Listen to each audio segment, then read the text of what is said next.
Sites ने अपनी स्थापना के 50 वर्ष पूर्ण कर लिए हैं।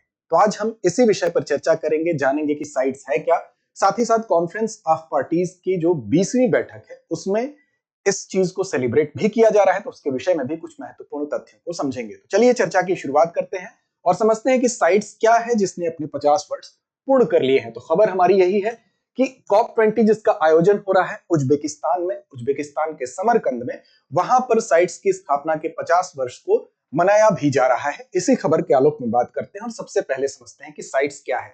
साइट्स के अगर परिचय की बात करें तो वन्य जीवों और वनस्पतियों की जो लुप्त प्राय प्रजातियां होती हैं उनके लिए अंतरराष्ट्रीय व्यापार के लिए एक सम्मेलन है, एक बाध्यकारी संधि है। इसके फुल फॉर्म को देख लीजिए तो convention on international trade in endangered species of wild fauna and flora, यानी कि वनस्पतियों और जीव जंतु दोनों के लिए ये एक प्रकार की बाध्यकारी संधि है। बाध्यकारी का मतलब जो कानूनी रूप से बाध्यकारी है।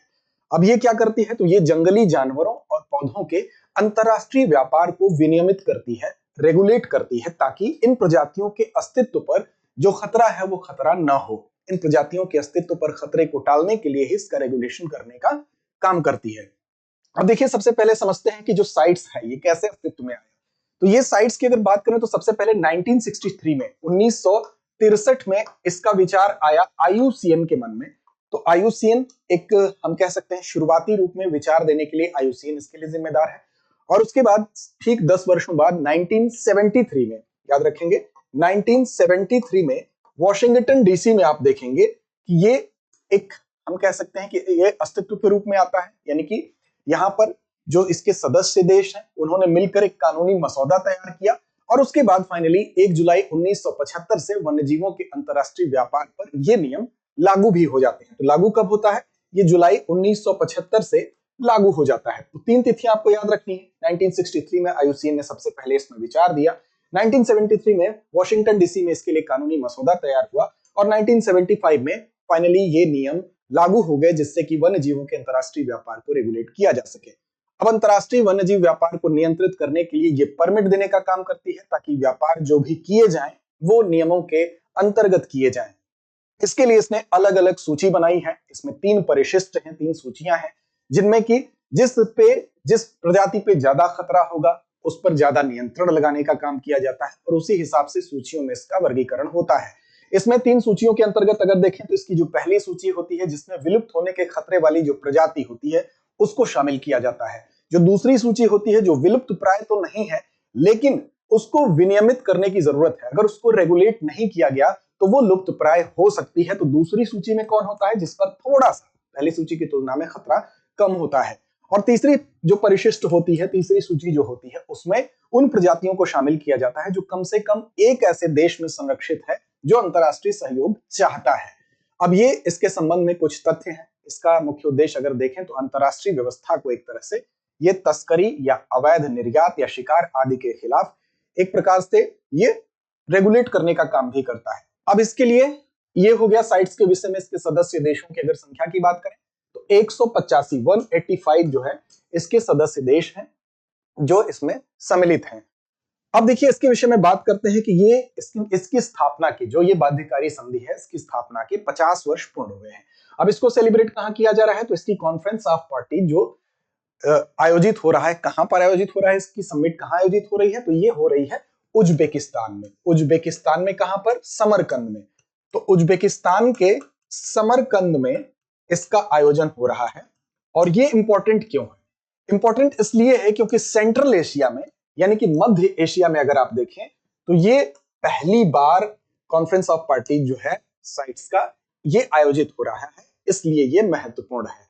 अब देखिए यहां पर COP20 में जो सदस्य देश हैं वो प्रजातियों के संरक्षण और उसके संबंध में जो निर्णय लेंगे उस पर यहां पर बहस होगी। लाइवलीहुड को लेकर, सस्टेनेबल यूज को लेकर यानी सतत उपयोग को लेकर, वाइल्ड ट्रेड गवर्नेंस को लेकर, जो वन्यजीव व्यापार होता है उसको लेकर यहां पर बहस की जा रही है। अब ये जो होती है कॉन्फ्रेंस ऑफ पार्टी जो होती है, ये जो समिट होती है, ये अमूमन 2-3 साल में एक बार आयोजित की जाती है और 2-3 साल में एक बार आयोजित होकर इन सारी चीजों पर विचार विमर्श किया जाता है। फिलहाल होस्ट कौन कर रहा है, तो उज्बेकिस्तान कर रहा है, समरकंद में हो रहा है और ये पहला सेंट्रल एशिया में आयोजित हो रहा है। इसलिए महत्वपूर्ण है, जब कोई चीज कोई समिट पहली बार किसी जगह पर होती है तो अपने आप महत्वपूर्ण हो जाती है। इसमें कुल नई 77 प्रजातियों को शामिल किया गया है, तो ये भी आप याद रखेंगे, इसमें 77 नई प्रजातियों को शामिल किया गया है। तो ये इसके संबंध में कुछ महत्वपूर्ण आपके लिए परीक्षोपयोगी तथ्य थे। आगे बढ़ेंगे और आपके लिए महत्वपूर्ण सूचना है कि दृष्टिया यह सब आपके शहर रांची में भी खुल गया है। और अगर आप तैयारी करना चाहते हैं जेपीएससी यूपीएससी की, तो आप हमारे रांची सेंटर से भी लाभान्वित हो सकते हैं। साथ ही साथ हम आपके लिए लेकर आए हैं एक ऐसा कोर्स जो पॉकेट फ्रेंडली भी है और आपके लिए बेहद महत्वपूर्ण और लाभकारी है। क्यों लाभकारी है, तो इसके कोर्स की विशेषता पर जानते हैं। इस कोर्स का नाम है GS studio foundation live online course. अब ये स्टूडियो से लाइव ऑनलाइन कोर्स है। इस कोर्स में क्या खास बात है? सबसे खास बात तो इसकी कीमत है, क्योंकि आपको 24,999 में ये कोर्स मिल रहा है और इसमें आपके जीएस की संपूर्ण जो तैयारी है, यानी कि प्रीलिम्स से लेकर मेंस तक की तैयारी है, वो आपकी बेसिक तैयारी पूरी तरह से 14 माह में कंप्लीट करा दिया जाएगा। और इसकी वैलिडिटी कितनी है, तो 18 महीने तक है। और इतना ही नहीं, 1250 से ज्यादा 1250 प्लस घंटों की इसमें कक्षाएं आपको स्टूडियो से लाइव मिलेंगी बेहतर गुणवत्ता के साथ। 18 माह तक की जो कोर्स वैधता है उसको बढ़ाने का विकल्प भी उपलब्ध है। लेक्चर के दौरान जो भी चीज लिखी जाएगी वो सब पीडीएफ फॉर्म में आपको उपलब्ध भी कराया जाएगा। क्लास के दौरान लाइव चैट आप कर सकते हैं, कोई भी डाउट हो पूछ सकते हैं।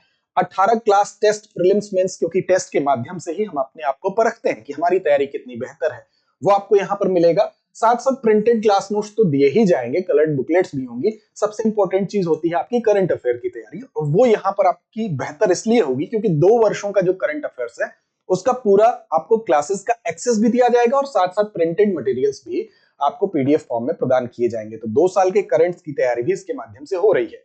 नए बैच की शुरुआत 9 दिसंबर शाम 5 बजे हिंदी माध्यम, 10 दिसंबर शाम 6 बजे इंग्लिश मीडियम की हो चुकी है।